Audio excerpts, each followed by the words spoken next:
Hi, welcome to this website. I have a couple of ideas that I'd like to share with you in terms of marriage. I am a marriage officer from South Africa and currently living in the United States. I've had the joy and the sadness of counseling with many people in terms of wanting to get married and then wanting to get unmarried once they were married, and during marriage struggling with issues. And the one thing that has come crystal clear to me over the decades as I've been involved with this and studying leadership is that the issue of who is the leader in marriage is not clearly understood. Now, I've written a little book, and the concept that I'm using in this little book is called the yin and the yang. Now, I understand that that is seen by some to be representing Eastern mysticism. Sure, the concept comes out of Eastern mysticism, but I'm not going to promote that. What I want to promote is the concept, and that is that in that concept, the yin and the yang, is the matter of two equal but opposing forces.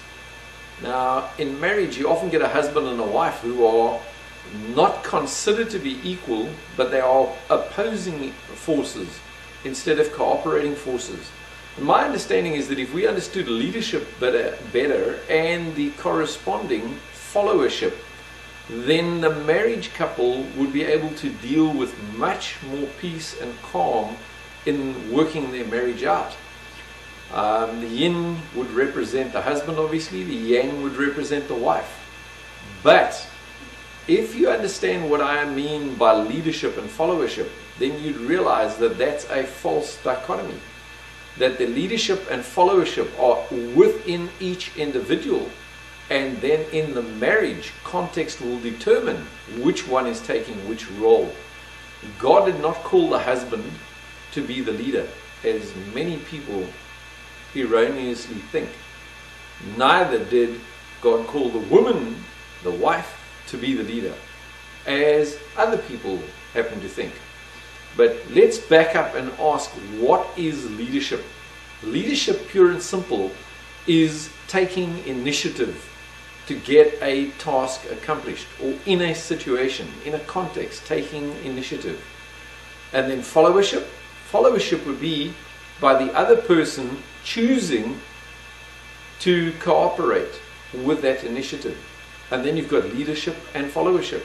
And if each one's doing their part to the best of their ability, then you're going to have the symbiotic relationship of peace and cooperation. Now, if you say it has to be the man that is always taking leadership, then I want to ask you about an issue as vital in any marriage as the sexual relationship. Do you mean to tell me that you are only getting involved in sex when the husband initiates? And I'd like to say you're missing out on at least half of the fun that God intended you to have in your marriage. The wife, the woman, the female, is equally responsible to take the initiative in that important relationship. Now, when initiative is being taken by one spouse, the other spouse is foolish if they are going to pour cold water on that initiative by lack of cooperation. So what I'm saying is, when one spouse takes the initiative, let the other spouse joyfully, pleasingly cooperate, and both will be encouraged, both will be edified.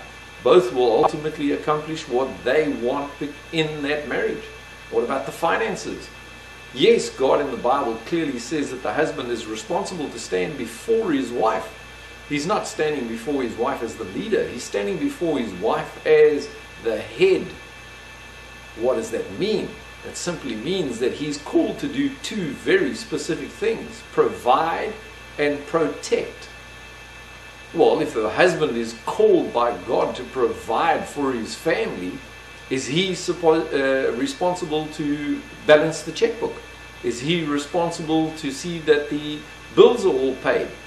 No, there's a difference between being the one who provides and the one who actually balances the checkbook and pays the bills. I would hope that there would be sufficient liberty between the spouses to work out who has the greater bookkeeping skills and let them do the bookkeeping. That doesn't let the man off the hook to be the God-called provider.